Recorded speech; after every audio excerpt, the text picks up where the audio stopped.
안녕하세요. 사연을 부탁해입니다. 오늘의 사연을 소개하겠습니다. 살면서 진정한 친구 한 명만 있어도 성공한 인생이란 말이 있습니다. 많은 나이는 아니지만 그동안 우정이라는 단어 앞에서 수없이 멈춰서곤 했던 것 같습니다.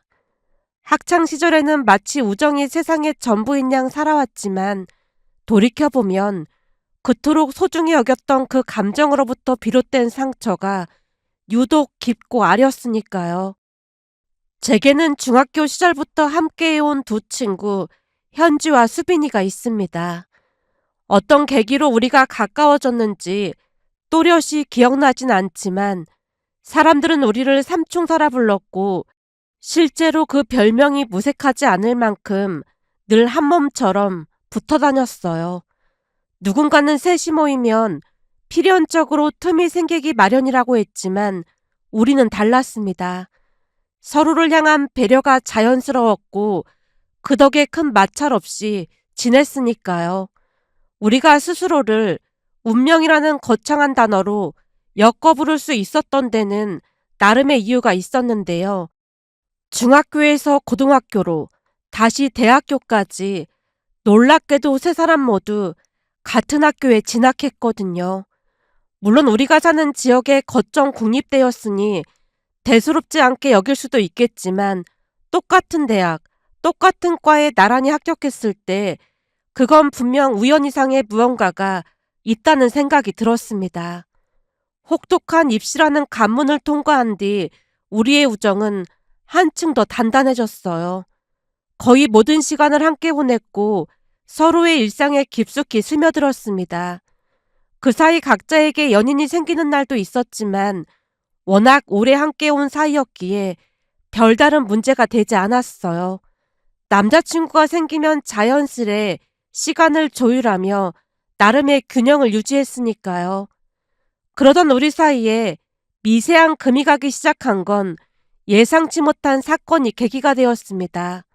대학을 졸업하던 해 현주와 수빈이는 나란히 공기업에 합격했습니다.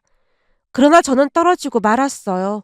학점도 비슷했고 나름대로 최선을 다해 준비했다고 자부했지만 무엇이 부족했던 것인지 저만 홀로 불합격 통보를 받았습니다. 살아오면서 단 한 번도 탈락이란 단어를 경험해 본 적이 없었기에 그때 받았던 충격은 감히 말로 형용하기 어려웠어요. 한동안 방 안에 치과하며 바깥 세상과 담을 쌓을 정도였으니까요. 문제는 거기서 끝나지 않았습니다. 마치 저주라도 걸린 듯 그 뒤로 면접을 보는 족족 고배를 마셨어요. 떨어지고 또 떨어지고 그렇게 연이은 실패가 저를 점점 더 깊은 수렁으로 밀어넣었습니다. 그러던 어느 날이었어요. 수빈이가 우리 집 근처까지 찾아왔다며 연락을 해왔습니다. 오랜만에 밖으로 나선 저를 마주한 수빈이의 얼굴에 걱정이 짙게 드리워져 있었어요. 너 밥도 잘 안 먹고 있구나? 수빈이가 조심스레 입을 열었고 제가 고개를 떨구며 대답했어요. 자꾸 떨어지는 이유를 모르니까 답답해서 밥도 안 넘어가. 수빈이가 잠시 무언가를 떠올리듯 시선을 먼 곳에 두더니 이내 나직한 목소리로 말을 이었습니다. 민영아, 내가 힘들어할 때마다 우리 할머니가 하신 말씀이 있는데 힘든 것도 잠깐이고 이 또한 지나가니까 괜찮아였어. 근데 할머니 말씀처럼 시간이 지나니까 정말 아무 일도 아닌 게 되긴 하더라고. 너도 지금 많이 힘들겠지만 조금만 시간이 지나면 정말로 다 괜찮아질 거야. 너도 알다시피 나 진짜 열심히 살았잖아. 근데 왜 이러는 건지 알 수가 없어. 저도 모르게 목소리가 떨렸습니다. 수빈이가 제 손을 가만히 잡으며 말했어요. 운이 8할이라는 말도 있잖아. 운이 조금 안 좋았던 것 뿐이니까 이겨내야 해. 그럼 반드시 좋은 날 올 거야. 입맛 없더라도 밥 꼭 챙겨 먹어. 그리고 너무 답답하면 우리 언니랑 갔다 온 사주 봐주는 분이 있는데 그분한테 가서 상담 받아볼까? 사주? 예상치 못한 제안에 고개를 갸웃거렸습니다. 그냥 큰 의미를 둘 필요는 없고 지금 너가 많이 답답한 상황이잖아. 그러니까 가서 상담받으면서 스트레스나 풀고 오자는 말이지. 너 사주 보러 자주 다닌 거야? 나는 언니 따라서 한 번인가 가본 적이 있긴 해. 근데 그때 사주 보는 분이 바로 취업될 거라고 했거든. 진짜? 저도 모르게 눈이 커졌습니다. 그냥 우연인지는 모르겠지만 바로 취업을 하긴 했으니까 그게 맞나 싶기도 하고 그래. 근데 너무 맹신하고 그럴 필요는 없고 그냥 바람 쐰다는 생각으로 다녀오면 좋을 것 같아. 그동안 숨통이 막힐 듯 답답하던 차에 굳이 거부할 이유가 없었어요. 수빈이의 제안은 마른 땅에 내리는 단비와도 같았으니까요. 수빈이 말대로 잠시나마 환기를 시킨다는 마음으로 사주를 보러 갔습니다. 사주를 봐주던 분이 한참 동안 제 사주를 들여다보더니 천천히 고개를 저으며 입을 열었어요. 아주 좋은 사주야. 근데 한동안 어려운 일이 많을 거야. 한동안이라면 언제까지요? 조급한 마음에 묻자 그분이 담담한 어조로 말을 이어갔어요. 사주가 좋건 그렇지 않건 살다 보면 다들 위기를 겪기 마련이거든. 그 위기가 찾아왔다고 생각하면 될 것 같아. 그럼 취업이 계속 안 되는 거예요? 취업이 안 되는 게 아니라 눈이 높아서 좋은 회사를 들어가려고 하니까 안 되는 거잖아. 눈을 조금 낮춰보도록 해. 근데 사주상으로 볼 때 자기는 공무원 시험 보면 한 번에 붙을 사주네. 공무원 시험이요? 저는 공무원은 딱 질색인데요. 저도 모르게 인상을 찌푸리며 대답하자 그분이 빙그레 웃으며 말했어요. 그럼 어쩔 수 없는 건데 사주로는 공무원 사주가 딱이라고 나와. 공무원 되면 탄탄대로가 될 거니까 한번 생각은 해봐. 아직 한참 젊은데 못할 게 뭐가 있겠어. 공무원 싫으면 우선 작은 회사라도 들어가서 지내보던지 해. 암튼 조금만 참으면 힘든 날은 금방 지나갈 거니까 잘 참고 있어. 보니까 결혼도 아주 잘하겠네. 사람 인생에 있어 결혼이 제일 중요한데 남편도 아주 좋은 사람을 만날 거야. 인복이 아주 많은 사주야. 사주가의 말을 온전히 믿었던 건 아니었습니다. 그러나 적어도 최악이라는 말은 나오지 않았기에 무겁기만 하던 가슴이 조금은 가벼워지는 기분이었어요. 밖으로 나와 수빈이와 나란히 걷다가 카페에 들어갔는데요. 문득 한 가지 의문이 스쳤습니다. 근데 내가 기분이 안 좋아 보여서 좋은 얘기만 해준 거 아닐까? 그건 절대 아닐 거야. 내가 보증할 수 있어. 수빈이가 단호하게 고개를 저었고 제가 의아한 표정으로 물었어요. 무슨 자신감으로 보증까지 한다는 말이야? 수빈이가 잠시 머뭇거리더니 살짝 미안한 기색을 띠며 입을 열었습니다. 사실은 우리 언니랑 왔던 게 아니라 현지랑 같이 왔었어. 뭐? 현지랑? 제가 눈을 동그랗게 뜨자 수빈이가 민망한 듯 고개를 떨구며 말을 이었어요. 너한테도 연락하고 싶었는데 너무 힘들어해서 차마 연락 못하고 우리끼리 다녀왔어. 기분 나빴다면 미안해. 아니야. 내가 내내 우울 모드로 있었으니까 그럴 수도 있지 뭐. 일부러 담담하게 대답했는데요. 수빈이가 조심스레 말을 이어갔습니다. 암튼 그날 현지랑 같이 사주 봤거든. 근데 저분이 나한테는 별말 없이 그냥 평탄하게 살게 될 사주라고 했는데 현지한테는 조금 이상한 말을 했거든. 이상한 말이라니? 그게 나중에 결혼하게 되면 엄청 고생할 사주라고 했어. 사실 현지 만나는 사람이 있거든. 정말? 속으로 적잖이 놀랐지만 내색하지 않았고 수빈이가 차분히 설명을 이어갔어요. 현지가 얼굴도 예쁘고 하니까 입사하자마자 회사 선배가 대기업 다니는 사람을 소개해줬다나 봐. 연봉도 어마어마하고 그렇다나 봐. 남자친구가 서울 살아서 장거리 연애하고 있나 본데 이미 서울에 집도 하나 있고 그렇다고 엄청 들떠있더라고. 그러면서 저분한테 그 남자 사주까지 봤거든? 벌써 결혼까지 생각하고 있는 거야? 보니까 금방이라도 결혼할 생각인 것 같더라고. 사실 현진의 부모님 사이가 엄청 안 좋았잖아. 그러다 보니 결혼해서 잘 살고 싶은 마음이 큰 것 같아. 그럼 결혼하면 주말부부 할 생각인가? 들어보니 남자친구가 주말부부는 절대 안 된다고 하면서 회사 그만두라고 했더나 봐. 어렵게 들어간 회사를 그만둔다고? 발령 신청하면 되는 거 아니야? 그렇긴 한데 남자친구가 그냥 집에서 육아하고 살림하길 바라나 봐. 근데 현지도 회사 다니기 싫은 것 같아. 원래부터 꿈이 현모양처였다고 하면서 오히려 아주 좋아하더라고. 문제는 사주 봐주던 분이 지금 만나고 있는 남자랑 결혼하게 되면 엄청 고생하고 살 거라고 잘 생각해보라고 했어. 그러면서 회사도 절대 그만두면 안 된다고 당부하더라고. 수빈이가 앞에 놓인 아이스 커피를 벌컥벌컥 들이키더니 얼음이 달그락거리는 소리와 함께 다시 입을 뗐어요. 근데 현지가 들은 척도 안 하더라고. 그냥 다 사기꾼이라고 말이야. 암튼 모든 사람한테 좋은 말만 해주는 분은 아니니까 너무 우울해하지 말고 기다려봐. 저분 말처럼 곧쟁하고 해뜰 날이 올지 누가 알겠어? 잠시 생각에 잠겼다가 조심스레 물었어요. 근데 현지한테도 신중하라고 말해줘야 하는 거 아니야? 내가 몇 번이나 말했지. 근데 들은 척도 안 하더라고. 사주가 전부 맞는 건 아니니까 현지 말처럼 틀릴 수도 있잖아. 현지 인생이니까 알아서 잘하겠지 뭐. 그날 카페 안에는 늦은 오후의 햇살이 비스듬히 스며들었고 우리 사이로 긴 그림자가 드리워질 때까지 수빈이와 오랫도록 이야기를 나눴습니다. 미신이라고 치부해버릴 수도 있었겠지만 그날 이후 답답하게 조여오던 제 마음 한구석에 작은 틈이 생긴 듯 했어요. 오랜만에 찾아온 희미하지만 분명한 평온이었으니까요. 그 이후 저는 중소기업에 취업을 했습니다.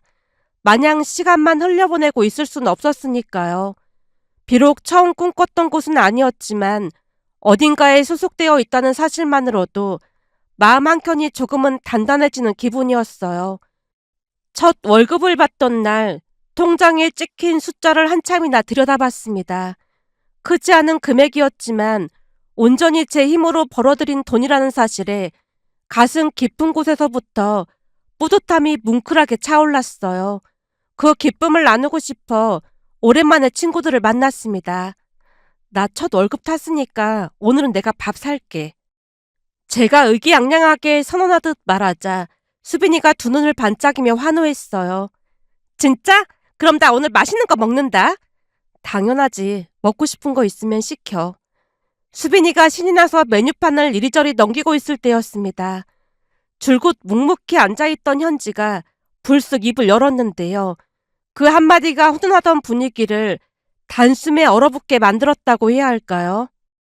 중소기업이라 월급도 적을 텐데 그냥 내가 낼게. 아니야, 내가 살게.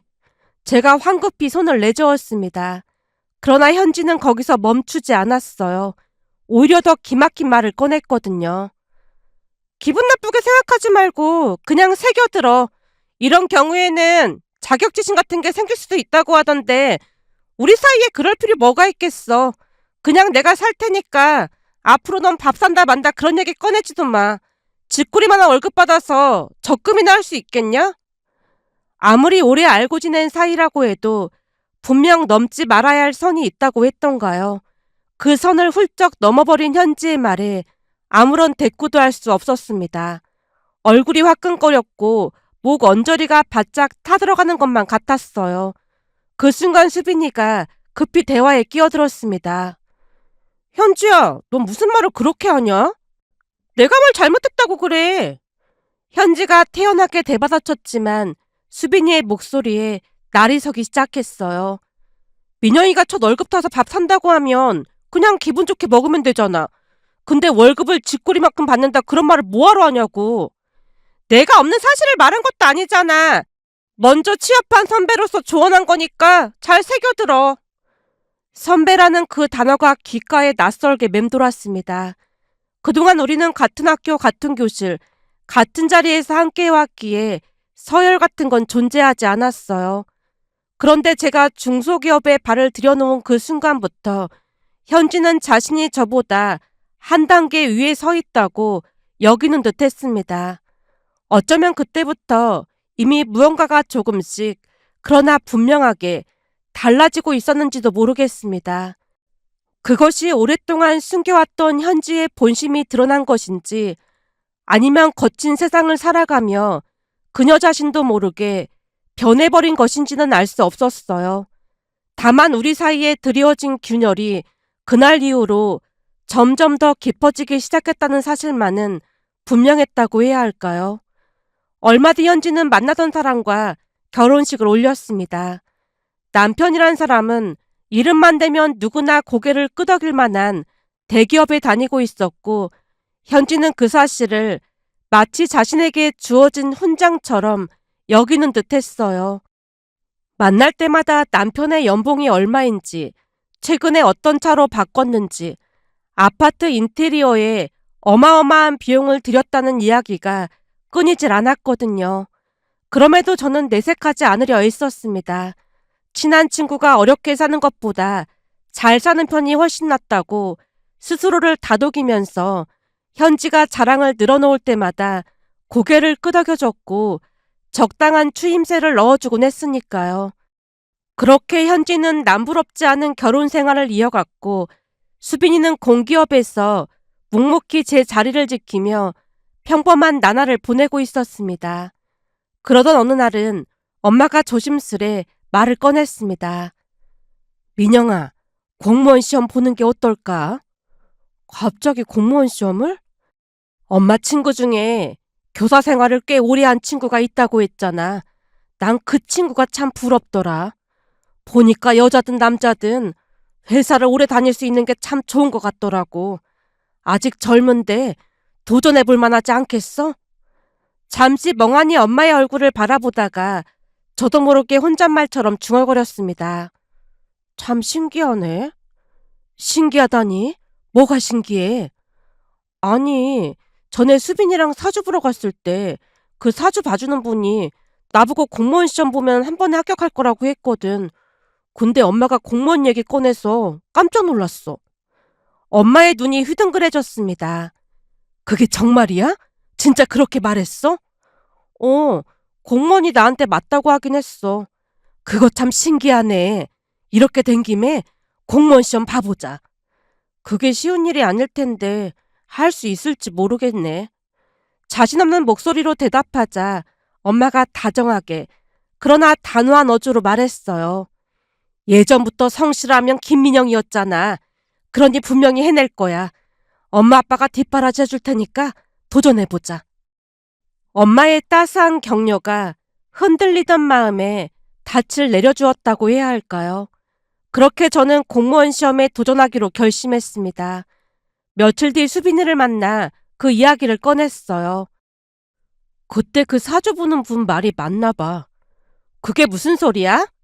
수빈이가 고개를 갸웃거렸고 살짝 긴장된 목소리로 말했어요. 나 공무원 시험 준비해보기로 했어. 진짜? 잘됐다. 수빈이의 얼굴에 환한 미소가 번졌기에 제가 의아한 표정으로 물었어요. 뭐야, 너도 찬성이라는 거야? 학교 다닐 때 네가 공부를 못했던 것도 아니고 충분히 해낼 수 있을 것 같았거든. 난 무조건 찬성이지. 아무튼 우리 정수빈 씨는 나의 든든한 후원자 같다니까. 내가 후원한 게 뭐가 있다고 그런 소리를 해. 정신적인 후원자 같다는 소리야. 내가 중요한 결정을 할 때마다 항상 도움을 주고 있으니까. 내가 한 게 뭐가 있다고 그래. 수빈이가 쑥스러운 듯 배시시 웃었고 저도 따라 미소를 머금으며 입을 뗐습니다. 왠지 수빈이 너가 말해주면 다 잘 될 것 같거든. 그래서 말인데 아무래도 구급시험을 준비하는 게 낫겠지? 글쎄, 내 생각에는 7급으로 하는 게 나을 것 같아. 7급은 엄청 어렵지 않을까? 걱정스러운 눈으로 수빈이를 바라봤지만 수빈이가 자신감 넘치는 미소를 지으며 대답했어요. 너 예전부터 암기 하나는 기가 막혔잖아. 내가 볼 때 7급 시험도 가능할 거야. 거기다 지금도 토익 시험 거의 만점에 가까운데 어려울 게 뭐가 있겠어. 무조건 7급 시험 준비해. 내가 장담하는데 넌 무조건 합격할 거야. 알았어. 내가 꼭 합격해서 완전 비싼 밥 살게. 딱 기다리고 있을게. 그 이후로 저는 인강을 들으며 하루 종일 공부에만 매진했습니다. 아침에 눈을 뜨는 순간부터 밤에 잠자리에 드는 순간까지 오로지 책과 강의만이 있는 세계 속에서 하루하루를 버텨냈습니다. 인생의 마지막 도전이라는 각오로 임했기에 그 어느 때보다 치열하게 집중할 수 있었습니다. 그러던 어느 날은 수빈이에게서 전화가 걸려왔어요. 민영아, 너 이번 주에 생일이잖아. 아, 그렇네. 바빠서 잊고 있었어. 달력을 확인하다 대답했어요. 진짜 공부 열심히 하나 보네. 딱 보니까 내 예상대로 한 번에 붙겠다. 그건 그렇고 너 생일이라고 현지가 내려온다고 하더라고. 현지가? 깜짝 놀라 물었는데요. 그 무렵 현지는 결혼 후 서울에서 살고 있었거든요. 시간이 흐르면서 자연스레 서먹해졌고 만남도 눈에 띄게 줄어든 상태였습니다. 그런데 갑자기 제 생일을 챙기겠다니 어안이 벙벙할 수밖에요. 현지가 내 생일을 챙긴다는 것 자체가 놀랍네. 그러게 말이야. 나도 조금 아이러니하긴 한데 그래도 민영이 네 생일 기억하고 챙긴다는 게 기특하잖아. 그동안 말실수했던 거 사과할 수도 있고 말이야. 난 우리가 예전처럼 잘 지냈으면 좋겠거든. 암튼 주말에 잠깐 만나서 생일 파티 해주고 싶은데 두세 시간 정도만 시간 낼 수 있을까? 그 정도는 괜찮을 것 같아. 그럼 장소는 내 자취방에서 하기로 하자. 알았어. 나는 뭐 준비해 갈까? 넌 주인공인데 그냥 와도 돼. 파티 준비는 내가 다 할게. 그래도 오랜만에 삼총사가 만나서 놀 생각하니까 기분 좋다. 수빈이의 들뜬 목소리가 수화기 너머로 전해져 왔습니다. 그 설렘이 고스란히 제게도 전해져 마음이 따뜻해졌어요. 통화를 마치고 나서 잠시 멍하니 창밖을 바라봤는데요. 예전 그때 그 시절로 다시 돌아갈 수 있을까 하는 희미하지만 간절한 바람이 가슴 한편에서 피어올랐습니다. 하지만 현지는 제 간절한 바람을 여지없이 무색하게 만들었습니다.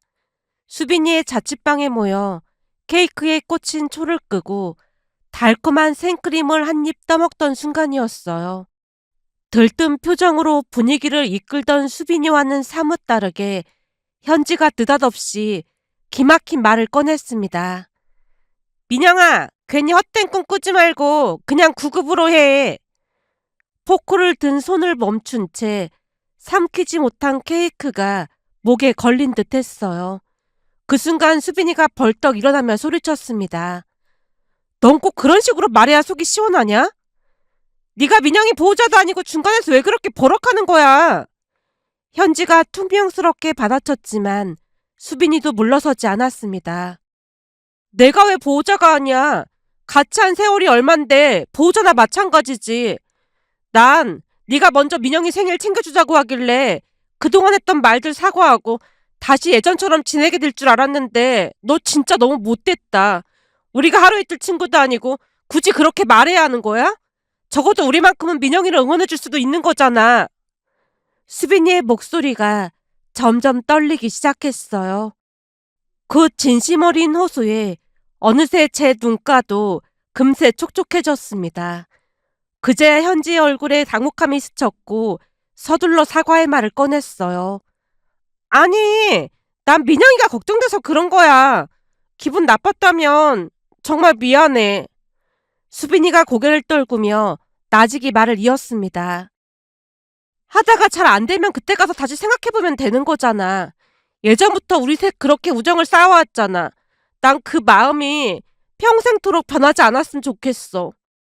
가족 말고 온전히 우리를 응원해주는 사람이 몇이나 되겠어.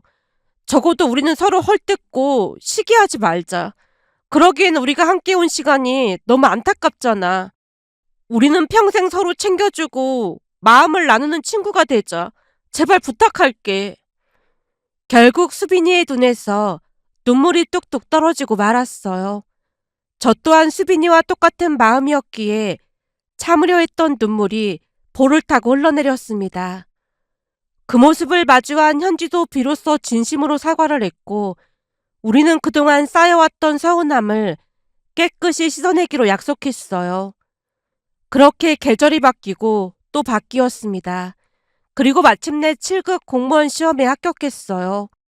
오랜 시간 마음고생을 했던 탓인지 합격 통보를 받던 순간에는 세상 모든 것을 품에 안은 듯 그저 벅차고 행복하기만 했습니다.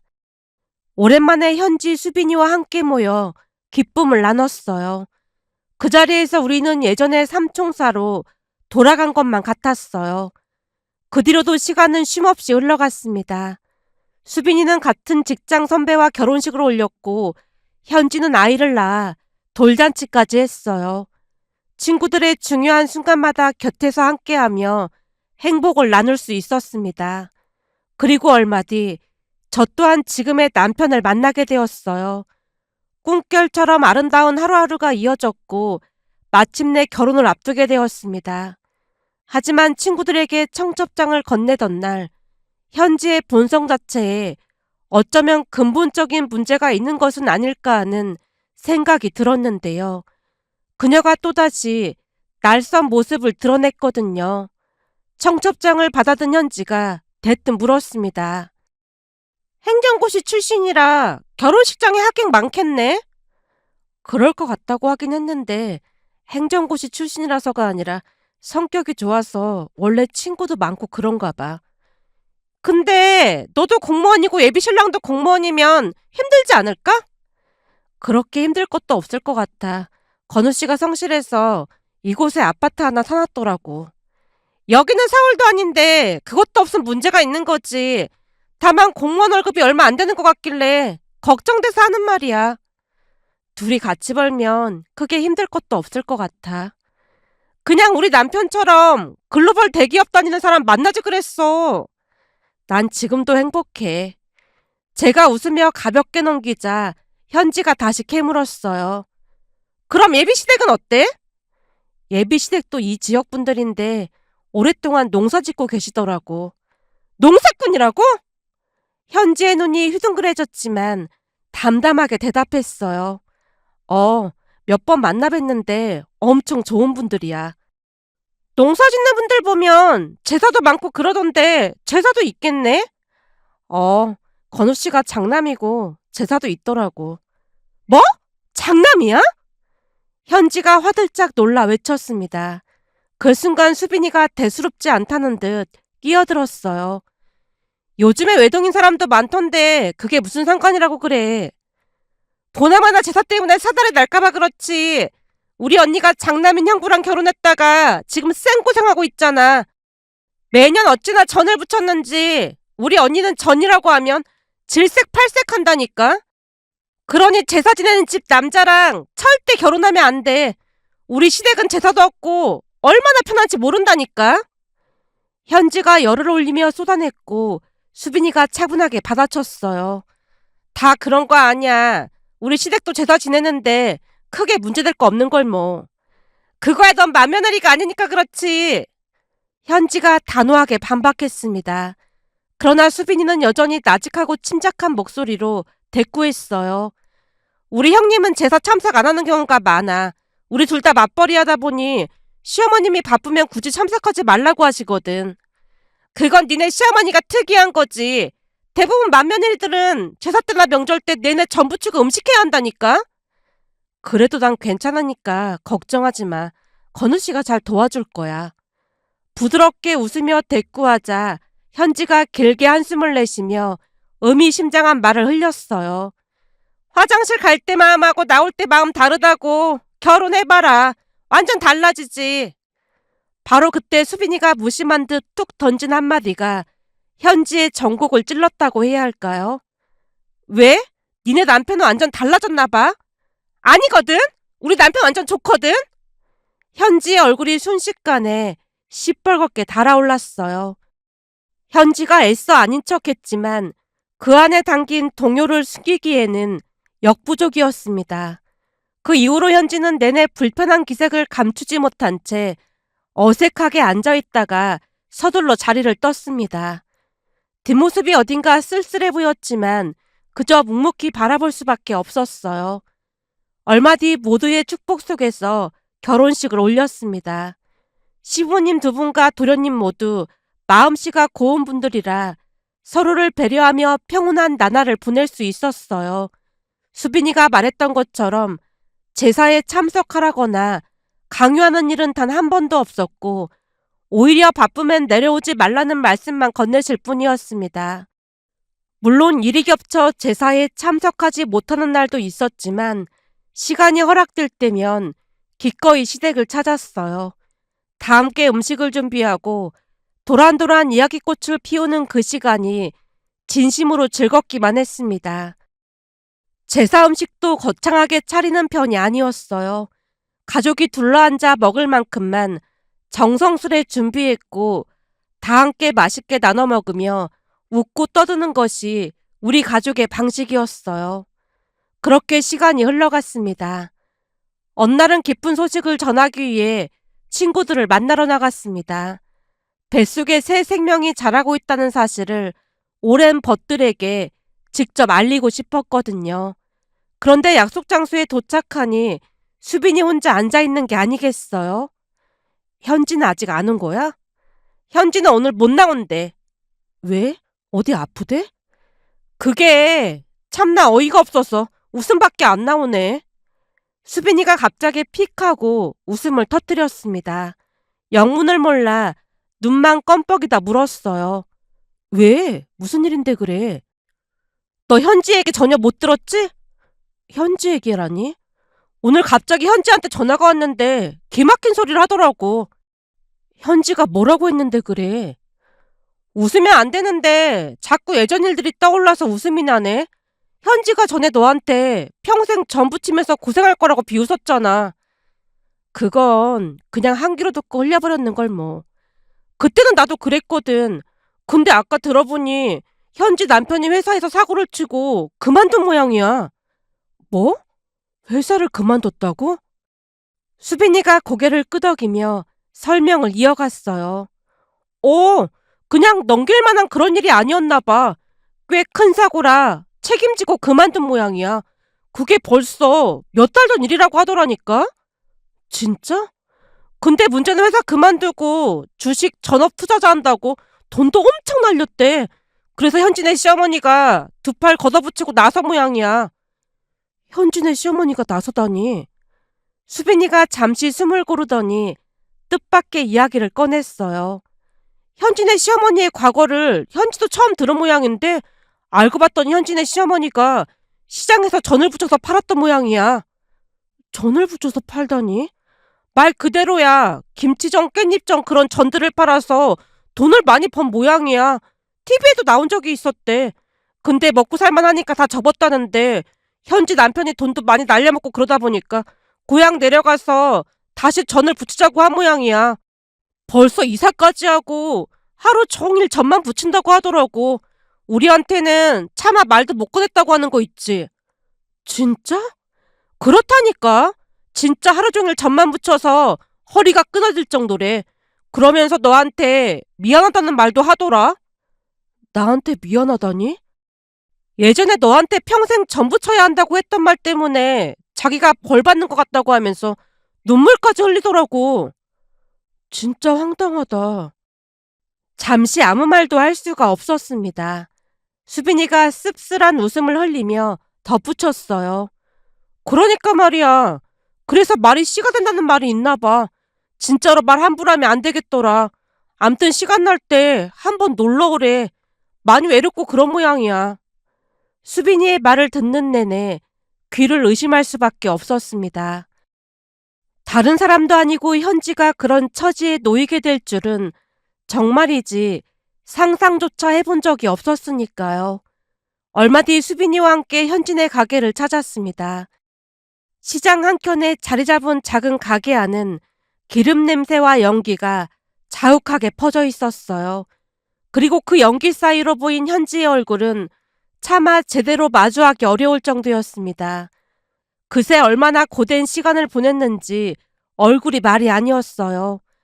예전에 늘 예쁘게 화장하고 산뜻하게 차려입던 모습과는 너무나도 다른 정반대의 모습이었으니까요. 기름기 묻은 앞치마를 두르고 쉴 새 없이 전을 뒤집는 그 손이 왠지 모르게 애처로워 보였다고 해야 할까요? 집으로 돌아오는 길 수빈이가 먼저 입을 열었습니다. 전에 그 사주가 말이 전부 맞았네. 그때 당시 현지가 남편이랑 결혼하면 엄청 고생할 거라고 했잖아. 가서 보니까 진짜 어마어마하다. 그래도 대기업 다니다가 식당 일 하기 힘들 텐데 열심히 사니까 다행이지 뭐. 애써 긍정적으로 말했으나 수빈이가 고개를 저으며 한숨을 내쉬었어요. 그렇지도 않은가 봐. 대박에 미련을 못 버려서 또다시 주식하다가 또 말아먹은 모양이더라고. 사주라는 게 전부 틀린 건 아닌 것 같아. 큰 줄기는 맞는 것 같아. 안 그래? 수빈이의 말을 들으며 저도 모르게 고개를 끄덕였습니다. 그 이후로 현지와는 더욱 멀어졌어요.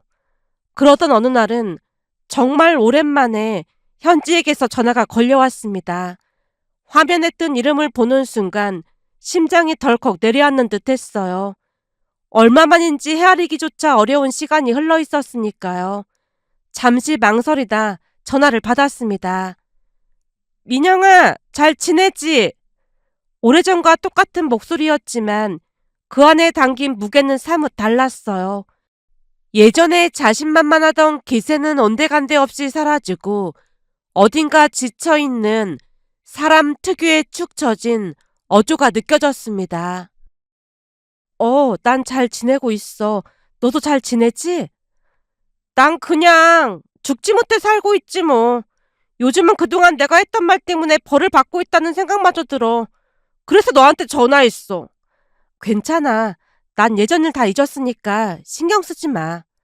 제가 담담하게 대답했습니다. 그러자 수화기 너머로 현지의 숨소리가 가늘게 떨리는 것이 느껴졌어요. 잠시 침묵이 흐른 뒤 현지가 떨리는 목소리로 뜻밖의 말을 꺼냈습니다. 사실 우리 부모님 사이가 너무 안 좋았잖아.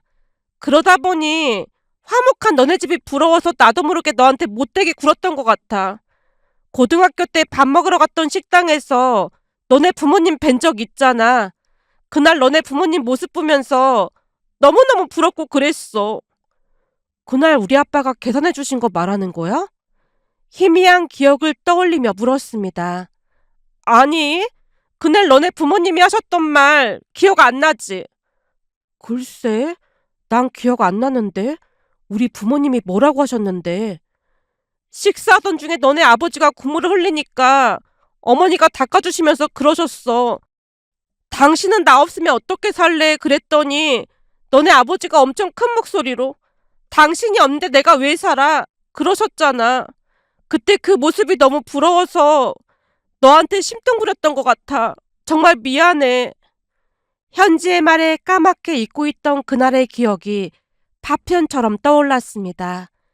국물을 흘린 아빠의 턱을 냅킨으로 닦아주던 엄마, 그리고 거침없이 내뱉으셨던 아빠의 대답.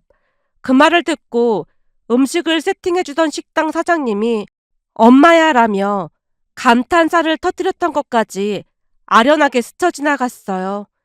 그제야 모든 것이 이해되기 시작했습니다. 아무렇지 않게 사랑을 표현하는 부모님 사이에서 자란 제가 현지 입장에서는 많이 부러웠던 것 같았어요. 당연하게 누려왔던 평범한 행복이 누군가에게는 그토록 갈망해도 닿을 수 없는 것이었다는 사실에 가슴 한켠이 아려왔습니다. 머릿속이 이런저런 생각으로 복잡해지면서 가슴 한편이 먹먹하게 저며왔으니까요.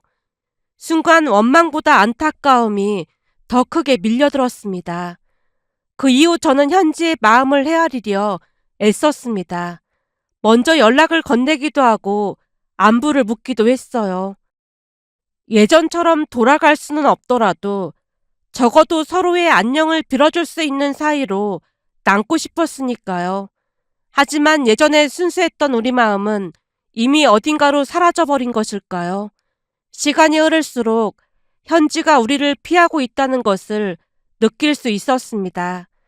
연락은 점점 뜸해졌고 어쩌다 전해지는 소식마저도 어느 순간 완전히 끊어지고 말았어요. 마치 한때 같은 하늘 아래 나란히 떠있던 구름들이 바람에 밀려 각자 다른 방향으로 흩어져 가듯이 말이죠. 중학교 시절부터 운명처럼 얽혀있다고 굳게 믿었던 우리 세 사람. 같은 학교 교문을 나란히 통과했고 같은 교실에서 창밖을 함께 바라보며 같은 꿈을 속삭이던 그 시절에는 우리의 우정이 영원히 계속될 줄로만 알았습니다. 그러나 세월은 우리를 각기 다른 삶으로 이끌었습니다. 그 간극 속에서 우리의 우정도 어느새 빛이 바래고 말았으니까요. 하지만 마음 한편에는 여전히 우리 셋이 함께 웃고 떠들던 그 시간들이 아련하게 떠오르곤 합니다. 쉬는 시간마다 머리를 맞대고 킥킥거리던 교실 뒷자리, 하굣길에 나눠 먹던 붕어빵의 달콤함, 시험이 끝난 뒤 영화관에서 어깨를 부딪히며 웃던 순간들, 그 모든 장면이 오래된 사진첩을 넘기듯 선명하게 스쳐 지나가곤 합니다. 그리고 적어도 그때 그 시절만큼은 현지도 진심이었을 것이라 믿고 싶습니다. 며칠 전 수빈이의 생일을 맞아 오랜만에 둘이서 마주 앉았습니다. 테이블 위에는 붉은 와인이 담긴 잔 2개가 놓여 있었고 창밖으로는 초겨울 밤바람이 가로수 잎을 흔들어대고 있었어요. 우리는 별다른 말 없이 잔을 부딪혔습니다. 맑은 소리가 고요한 공간에 잔잔히 퍼져나갔어요. 순간 그리움과 씁쓸함이 공존했다고 해야 할까요? 미움이라 하기에는 너무 희미하고 그리움이라 하기에는 너무 아린 감정, 손을 뻗으면 닿을 듯 가까우면서도 결코 되돌릴 수 없는 것들에 대한 아쉬운 마음이 스쳐 지나가 그 시절을 추억하며 이렇게 글 남겨봅니다. 오늘의 사연은 여기까지였습니다. 즐겁게 보셨다면 구독, 좋아요 부탁드립니다. 고맙습니다.